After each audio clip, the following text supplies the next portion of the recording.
I just want to be educated on the process because as we go along, kami ni Senator Risa, we get a lot of tips and information, no? Especially when the real identity of Alice Go came out, no? Si Go Huaping. Kaya mayroong mga tips na lumabas sa amin at papakita ko ito para makatulong rin sa inyo. Apparently, si Go Huaping or si Alice Go hindi lumaki sa farm.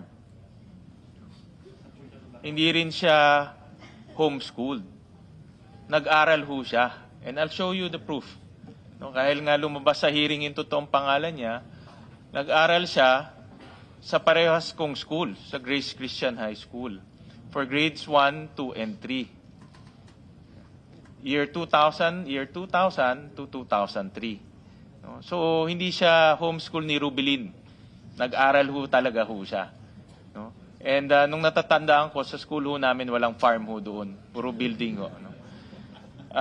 And ito yung kanyang school records. Next will be the, in-attach ho kasi, pag nag-enroll ka, meron kang mga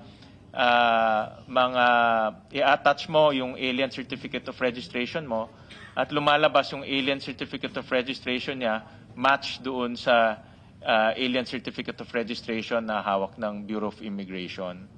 And in that enrollment document, interestingly, meron ding birth certificate galing sa China, no, in Chinese. At tinranslate and tinranslate siya sa English. So nakasulat dito na father niya si Guo Jiangjong, alam na ho natin, at ang mother niya ay si Wen Yilin. No? So I just want to put this on record and show to the committee because as we go along, ang dami hong nagpo-provide ng information eh. Kasi nga lumalabas yung totoong identification at gusto namin din magamit. Sayang naman itong mga pieces of evidence at gusto ho namin magamit para lalong tumibay yung kaso na ifina-file po ng ating Solicitor General.